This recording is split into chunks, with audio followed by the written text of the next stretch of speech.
രഞ്ജിത് ശങ്കർ കഥ, തിരക്കഥ, സംവിധാനം ചെയ്ത് ഉണ്ണി മുകുന്ദൻ നായകനായ 2024 റിലീസ് ചെയ്ത ജയ് ഗണേശൻ എന്ന സിനിമ ഒരു സൂപ്പർ ഹീറോ സിനിമയായി പ്രതീക്ഷിച്ച് നിങ്ങൾ തിയേറ്ററിൽ ദയവായി പോകരുത്.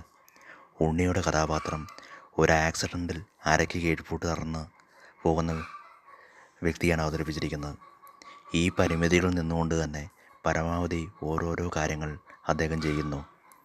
ഇദ്ദേഹത്തിൻ്റെ അച്ഛൻ്റെ വേഷം കൈകാര്യം ചെയ്തിരിക്കുന്ന അശോകൻ ചേട്ടനാണ്. സിനിമയുടെ ഇൻ്റർവെൽ കഴിഞ്ഞതിന് ശേഷമാണ് എന്താണ് ഈ സിനിമ ജനങ്ങൾക്ക് മുമ്പിൽ പ്രദർശിപ്പിക്കാൻ ഉദ്ദേശിക്കുന്നതെന്ന് എനിക്ക് മനസ്സിലാക്കാൻ സാധിച്ചത്. ഒരു ഇൻവെസ്റ്റിഗേഷൻ ത്രില്ലർ മോഡൽ സിനിമ പോകുന്നു. അതുപോലെ തന്നെ ധാരാളം സർവൈവൽ രംഗവും വരുന്നുണ്ട്. രവീന്ദ്ര വിജയുടെ പെർഫോമൻസ് വളരെയധികം പ്രശംസ അറിയിക്കുന്നു. മാത്രമല്ല സിനിമയിൽ ഒരു പ്രധാന കഥാപാത്രം അദ്ദേഹം ചെയ്തിട്ടുണ്ട്. നന്ദു, ഹരീഷ് പേരടി തുടങ്ങിയവർ തങ്ങൾക്ക് ലഭിച്ചിരിക്കുന്ന കഥാപാത്രം വളരെ അധികം നന്നായി ചെയ്തിരിക്കുന്നു.